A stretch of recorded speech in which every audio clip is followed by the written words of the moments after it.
Today I'm going to be interviewing Farah, who has a fascinating perspective on leadership.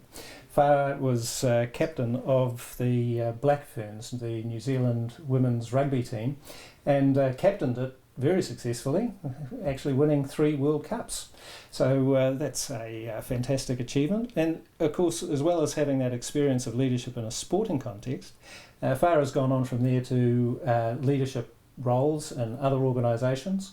Not only that, teaches and conducts research into leadership as part of the staff here at the School of Management at Massey.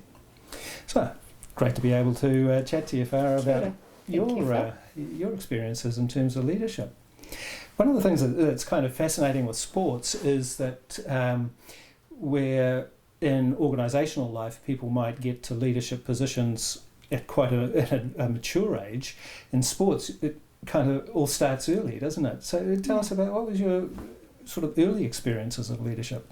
Well, I suppose, I don't think I ever understood that that's what I was considered when I was asked to be captain of teams at school and things like that. I just kind of felt that that was a natural progression for me. I was really passionate about the sports that I was involved in, and I always enjoyed team sports. And so I don't know, the coaches saw something in me and asked me to be the captain. So, I just kind of thought that that was something that was a progression for me as a young person, and just kind of going through. And once you kind of get into those roles, you kind of get known for those roles. Yeah.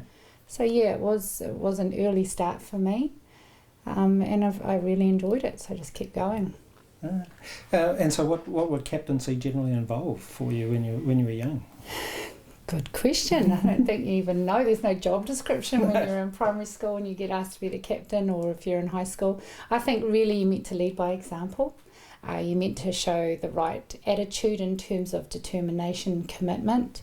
Then you're also expected to be the person that everybody else kind of gets motivated and energized by in the team. When the going gets tough, you're the one that kind of doesn't kind of break down into tiny little pieces and give up. You always kind of got to demonstrate that, resilience, keep going, know how to get the best out of everybody, and then of course do all of that official or kind of ritualistic things that you do as a captain, thanking the opposition, making sure you're respecting the officials, and that kind of thing, being seen as a symbol for the whole team. Yeah. Did that sort of just your capacity for this, did it just sort of grow naturally, or was there a point where you thought, I actually have to pay attention to what I'm doing? Yeah, I think when I got into the New Zealand women's rugby team, it was through playing rugby at the club level and then getting captaincy roles in the club, which is, pretty cool, it's your club. But then when you kind of get asked to be the captain of your province, it's a bit more responsibility, so you do tend to think, oh gosh, I better do a good job of this. And then when I was playing for the New Zealand team, I think I had 2 years of what I would call absolute freedom to just as a player, kind of just playing and focusing on that and trying to stay in the team. And then in my third year, they asked me to be the captain, and then I just kind of felt this weight of responsibility, and this is serious. It's not just something that you can have a go at. You've got to do this job properly.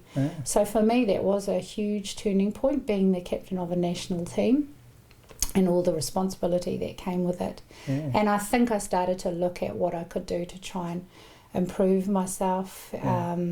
I was kind of studying and doing a bit of sports psychology and that kind of thing at the time, so I think that kind of helped me how to get the best out of people in social situations. And I was doing my PhD, so I was kind of in that space of extending myself and being self-reflexive and learning anyway.